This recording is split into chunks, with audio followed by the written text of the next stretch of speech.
থেকে গুরুত্বপূর্ণ তা হলো কোরআনে যত কথা বর্ণিত হয়েছে তার মধ্যে থেকে অন্যতম যে কথাটি তা হলো মরণ, তা হচ্ছে মানুষের মৃত্যু, তা হচ্ছে মানুষকে মরতে হবে। এখানে আল্লাহ পাক যে কথাগুলি দিয়েছেন তা হলো কোরআনুল কারীমে অনেক জায়গায় মরণ নিয়ে কথা এসেছে, কোরআনুল কারীমের অনেক জায়গায় জাহান্নাম নিয়ে কথা এসেছে, কোরআনুল কারীমের অনেক জায়গায় জান্নাত নিয়ে কথা এসেছে, জাহান্নাম নিয়ে কথা এসেছে, পুলসিরাত নিয়ে কথা এসেছে। আমরা জানি মানুষের জীবনের সব থেকে চরম বাস্তবতা তা হলো মরণ। আপনাকে মরতে হবে। আপনি রাজ সিংহাসন তৈরি করলেন, আপনি অনেক বড় বিল্ডিং তৈরি করলেন, সেই বিল্ডিং এর মধ্যে পলায়ন করলেন, এই পলায়ন আপনাকে ঠেকিয়ে রাখতে পারবে না। আল্লাহ জাল্লা শাআনহু যখন আপনার মৃত্যু পাঠিয়ে দিবেন, মালাকুল মউত যখন আপনার সামনে এসে যাবে, তখন আপনি আর কিছুই করতে পারবেন না, পৃথিবীর কোনো মেডিসিন আপনাকে রক্ষা করতে পারবে না।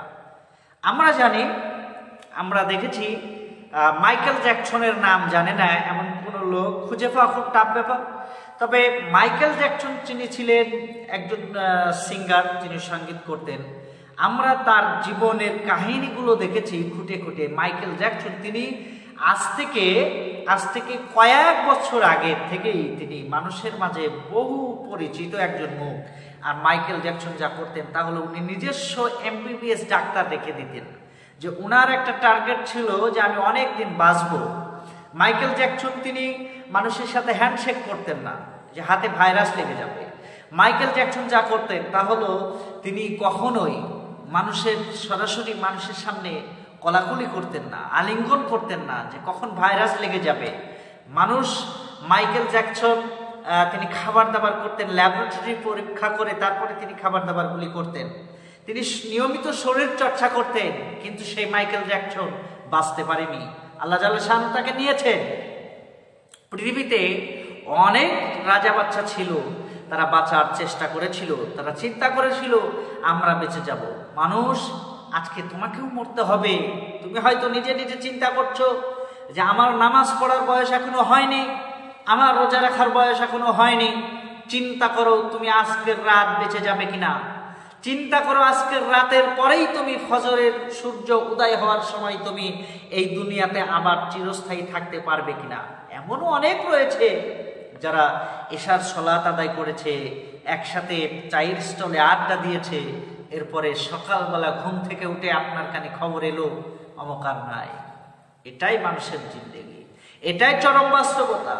আল্লাহ পাক এই মরণ নিয়ে কথা রয়েছে কোরআনুল কারীমে, অনেক ব্যাখ্যা রয়েছে, অনেক বিশ্লেষণ রয়েছে। আপনাকে জানতে হবে যে আপনি মারা যাবেন।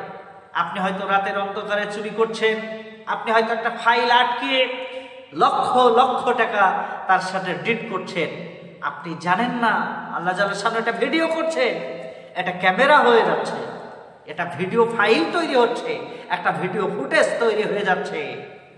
কিয়ামতের দিন আপনি ধরা খেয়ে যাবেন। আল্লাহ পাক নিজে যে সব কিছু দেখেন, এই বিষয়টি তিনি কোরআনে অনেক জায়গায় বর্ণিত করেছেন। বিশেষ করে আমার কাছে যে আয়াতটি বেশি ভালো লাগে তা হলো লা তাখুযুহু সিনাতু ওয়ালা নাউম।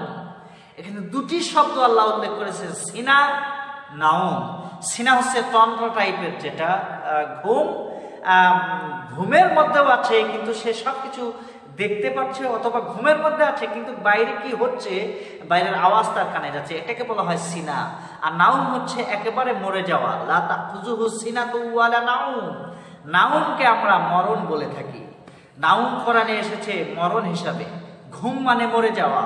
আপনি কত হাজার নাইট এরকম ঘুমিয়েছেন, আবার জিন্দা হয়েছে।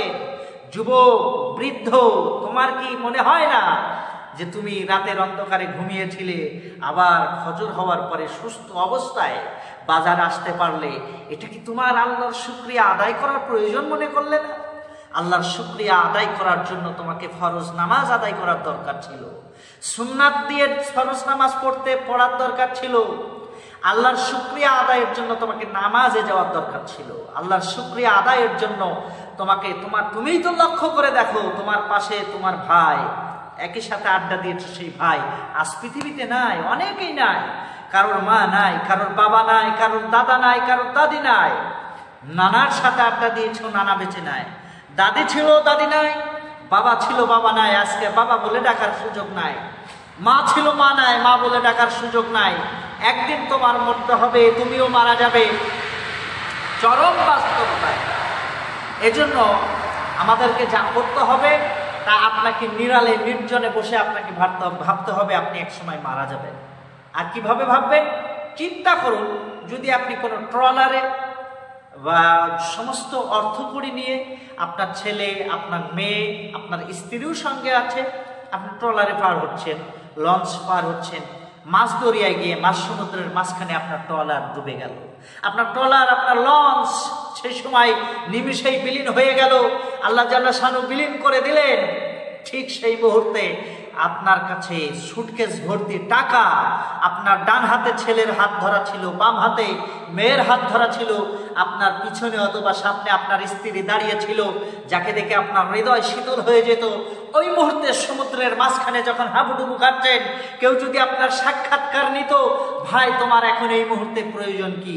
আল্লাহর কসম, আল্লাহর কসম, আল্লাহর কসম, ওই রকম সিচুয়েশনে পড়ে গেলে, ওই রকম পরিবেশের মধ্যে পড়ে গেলে, ওই রকম একটি অবস্থার মধ্যে নিমজ্জিত হয়ে গেলে, পৃথিবীর মানুষ 99% তো দূরের কথা, 100% মানুষ বলতো আমার ব্যাগ ভর্তি টাকা গিয়েছে যাক, আমার ছেলে হাত থেকে ছিটকে গিয়েছে যাক, আমার মেয়ে হাত থেকে ছিটকে গিয়েছে যাক, আমার স্ত্রী হারিয়ে গিয়েছে যাক, আমাকে এই মুহূর্তে বাঁচার দরকার, এই মুহূর্তে আমাকে শ্বাস নেওয়ার শক্তি বড় প্রয়োজন। সুবহানাল্লাহি বিহামদি। সেই শ্বাস নেওয়ার শক্তি কন্টিনিউ আল্লাহ আপনার মধ্যে দিচ্ছেন, কন্টিনিউ, প্রতিনিয়ত আপনি শ্বাস নিচ্ছেন। আপনার কাছে আজকে সাক্ষাৎকার নিলে আপনি বলবেন আমার জায়গা নাই, আপনার কাছে সাক্ষাৎকার নিলে আপনি বলবেন আমার ছেলে নাই, আপনার কাছে সাক্ষাৎকার নিলে আপনি বলবেন আমার মেয়ে হয় না, আপনার কাছে সাক্ষাৎকার নিলে আপনি বলবেন যে আমার ঘর নাই, চাকরি নাই, বাকরি নাই। কিন্তু আমি মনে করি সব কিছুর আগে আল্লাহ জাল্লা শানুর কাছে চাওয়ার দরকার তোমার শ্বাস নেওয়ার শক্তি। এটাই বড় প্রয়োজন, এটাই বড় প্রয়োজন। যখন সমুদ্রের মাঝখান থেকে উথাল পাথাল ঢেউয়ের মাঝখানে এক টুকরা কাষ্ঠখণ্ড নিয়ে তুমি যখন কুলে আসলে, তখন তুমি চিন্তা করলে আমি মরণের কাছ থেকে ফিরে এসেছি, আমি ভালো হয়ে যাব। ঠিক জমিনে আসলে, সুস্থ হলে, এরপরে আবার আল্লাহকে ভুলে গেলে এরকম পরিবেশ হয়ে যেতে পারে।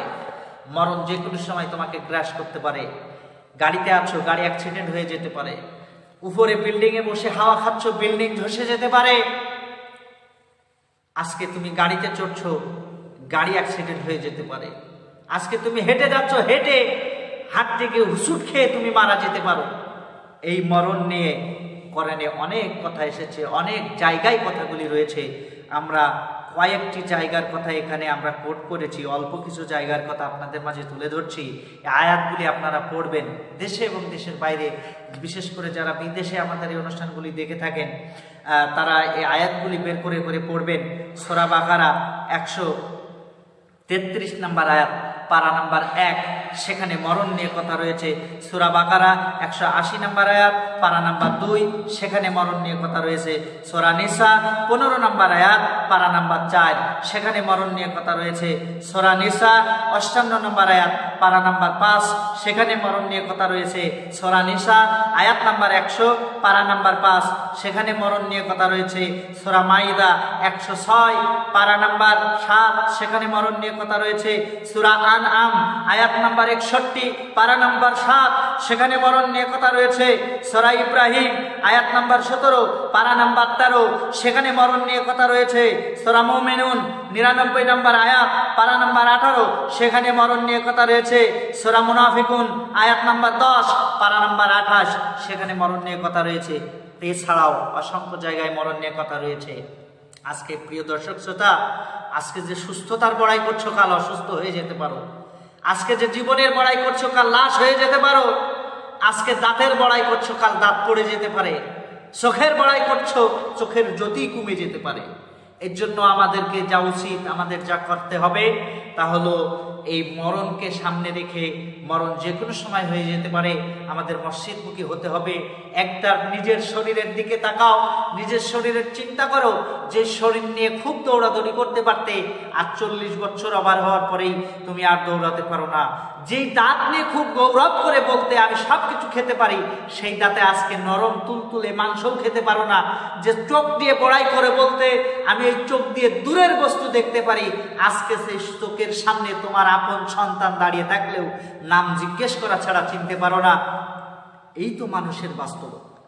এই জন্য আসুন আমরা ফিরে আসি, আমরা আমাদের জীবনকে সুন্দর করি। যে কোনো সময় মরে যেতে পারে, যে কোনো সময় মরণ হয়ে যেতে পারে। এই জন্য আমরা যা করব তা হলো আমরা সবসময় চেষ্টা করব মরণকে সামনে রেখে, মরণ যে কোনো সময় হয়ে যেতে পারে এই চিন্তা নিয়ে আমরা সলা আদায় করব, নামাজ আদায় করব, নামাজের প্রতি আমরা থাকবো, আগ্রহীশীল হব, মহব্বত করব।